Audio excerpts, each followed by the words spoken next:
সুপ্রিয় দর্শক, এই মুহূর্তে আমি অবস্থান করছি মিরপুর যে আঞ্চলিক সড়কটি হবিগঞ্জের যে দুলিয়াখালের যে আঞ্চলিক আঞ্চলিক মহাসড়কটি রয়েছে, সেই মহাসড়কের মধ্যখানে দাঁড়িয়ে আছি। দেখেন এখানে প্রায় প্রচুর পানি। আমি কিন্তু একদম শুকনো একটি জায়গা দাঁড়িয়ে আছি।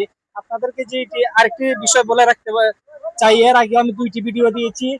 আহ বৈদ্যার বাজার, সুগর যে এই এলাকাগুলো রয়েছে এবং আশপাশের যে এলাকাগুলো রয়েছে, প্রত্যেকটি এলাকা কিন্তু ইতিমধ্যেই এলাকার যতগুলো গ্রাম রয়েছে পানিতে তলিয়ে গেছে। আপনাদেরকে জানানোর চেষ্টা করেছি। চাচা, আসসালামু আলাইকুম। কোন চাইছে চাকিটা অবস্থা? ওই সুগর যাদবপুর কৃষ্ণাপুর পানির তোলে। এটা পানির তলে? জি। আপনারাও তো অলরেডি পানির তলে যাওয়ার অবস্থা। হয়, হয়। ইতিমধ্যেই যে মেইন যে মহাসড়কে অনেকেই দেখেন এখানে চকি বিছিয়ে অনেকেই আশ্রয় নিছেন। ইতিমধ্যেই যতগুলো গরু, ছাগল, হাঁস, মুরগ যে যেভাবে পারছে আশ্রয় কেন্দ্রে যাওয়ার চেষ্টা করছে। অনেকেই আত্মীয় স্বজনের বাড়িতে যাবার চেষ্টা করেছে। অনেকে দেশ এবং প্রবাস থেকে অনেকেই জানতে চেয়েছেন যে বর্তমান অবস্থা কি। অনেকেই টেনশনে আছেন। এই দিকটা একটু দেখাও।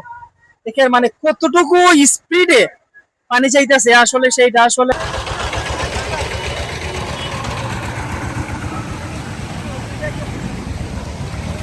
এইটা কিন্তু দুলিয়াখাল মেইন সড়ক।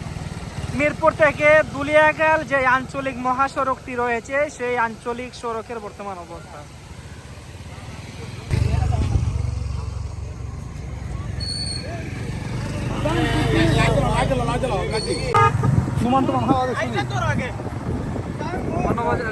দেখুন ইতিমধ্যেই বাড়ি থেকে অনেকে লেপ সব গরু বাছুর সহ সবকিছু সরিয়ে নিচ্ছেন নিরাপদ স্থানে।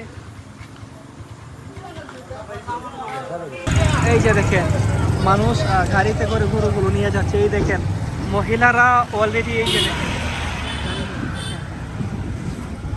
গরু বাছুর নিয়ে মানুষ কতটা বিপদগ্রস্ত। অলরেডি আমি এখন আছি বৈদ্যবাজার। হাজার হাজার মানুষ এখানে বন্যাক্রান্ত হয়ে